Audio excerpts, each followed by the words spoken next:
Your OC does not need to be abused. Let's talk about it. I'm Lickipop's an OC designer and freelance artist, and I've noticed a large issue within the OC creating community with trauma, and I think there's one big misconception that needs clearing up and explaining, so I'm here to do that. Now, since trauma isn't the root of all problems when it comes to OCs, I do think it's important to talk about the positives of having trauma or a character who has previously been traumatized.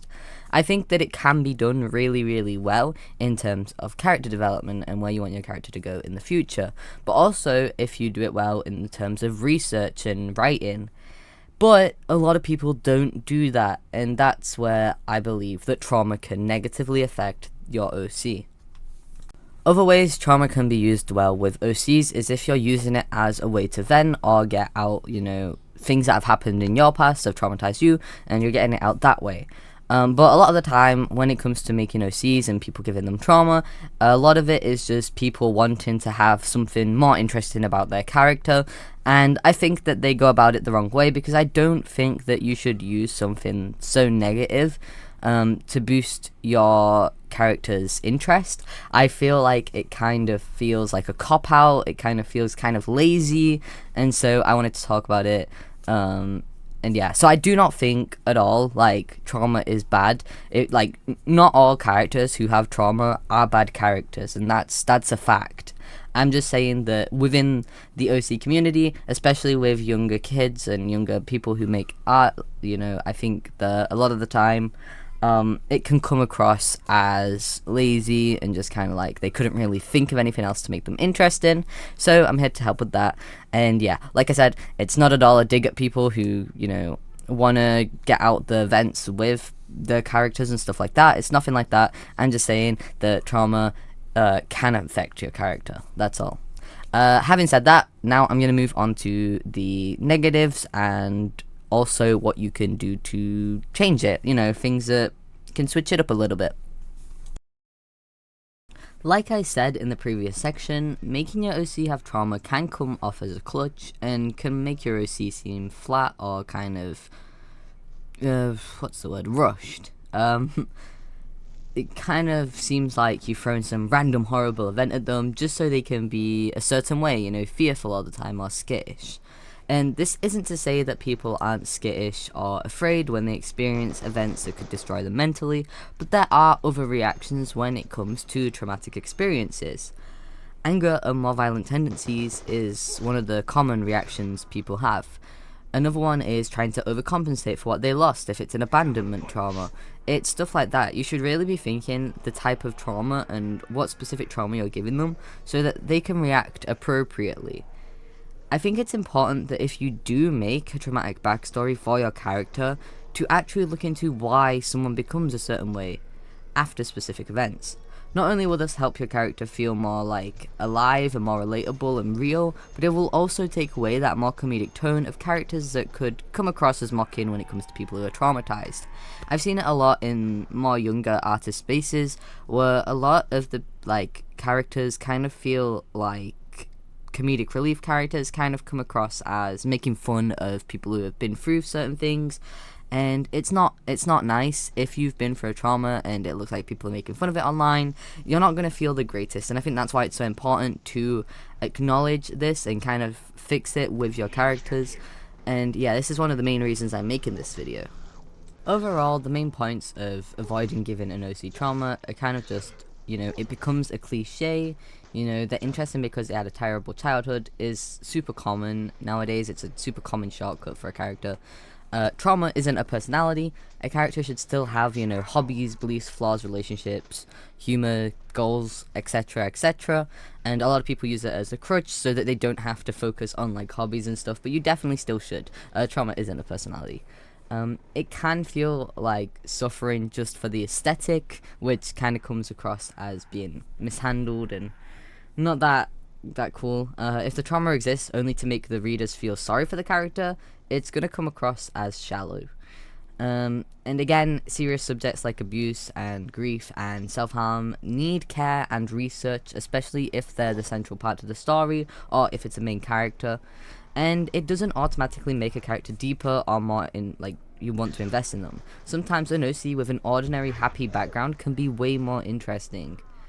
And finally, recovery matters too. If the trauma has, showed coping, healing relationships in the future, or complicated feelings that can make the character feel more human, rather than just making them miserable and sad, that matters and it needs to be done, especially when you're creating a character with trauma.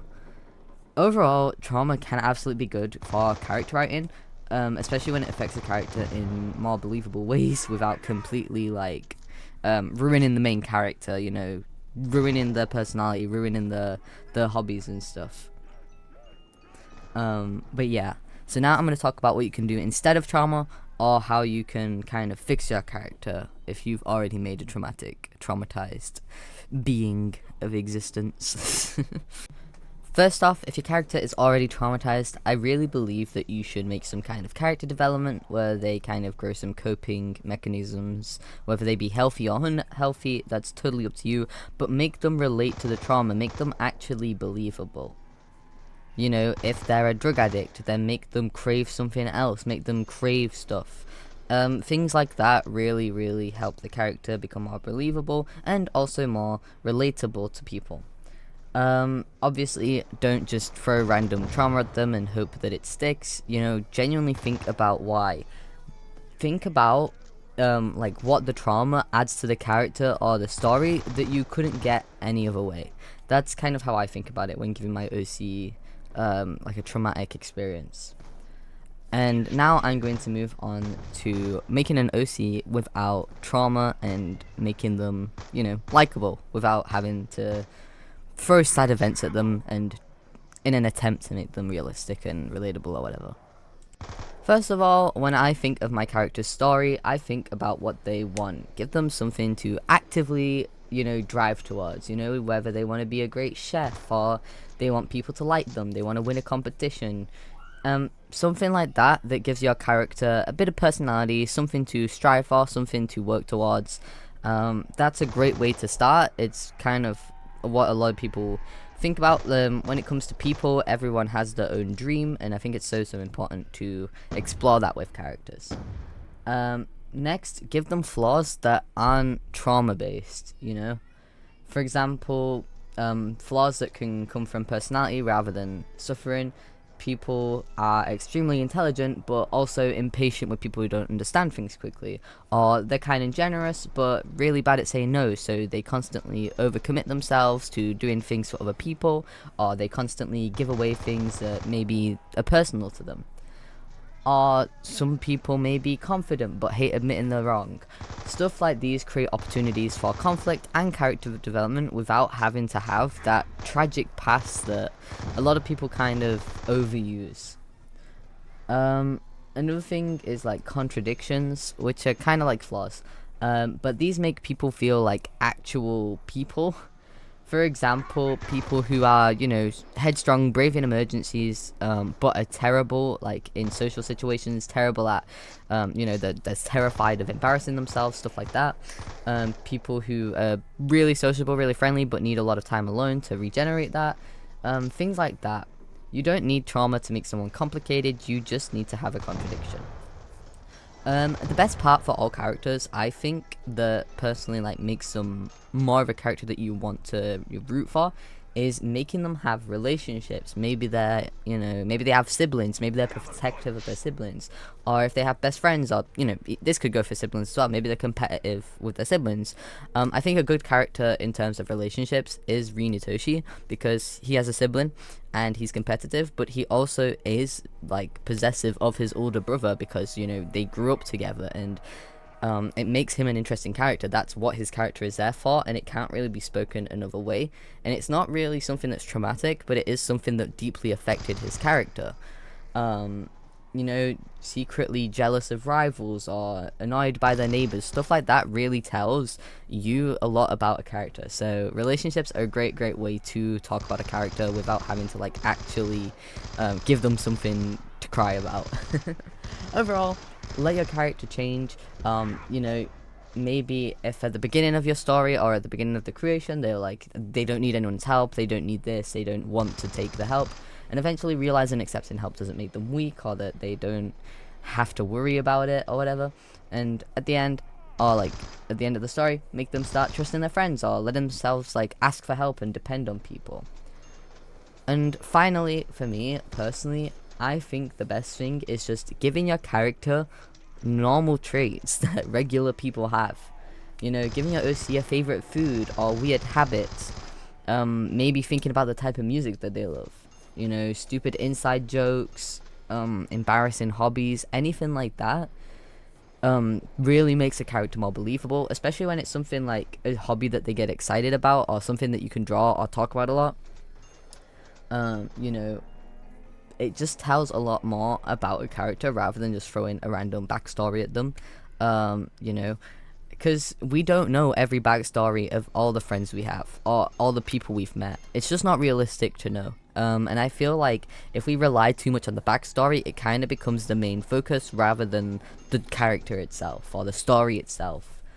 Overall, I think you should try using a very simple formula. This is the one I use for a lot of my characters, and it's the dream, the strength, the flaw, relationship, and the overall end goal with the character.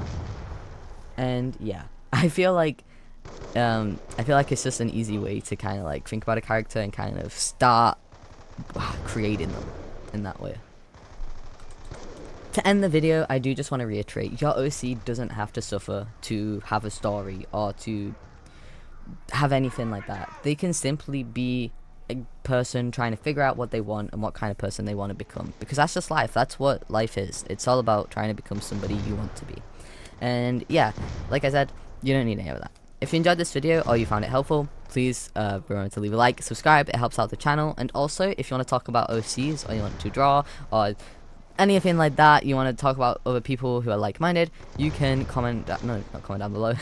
In the description down below, there will be a link to my Discord server, which is full of amazing artists and people who love to talk about their OCs. And having said that, hope you have an amazing day, and I'll see you guys in the next video. Bye!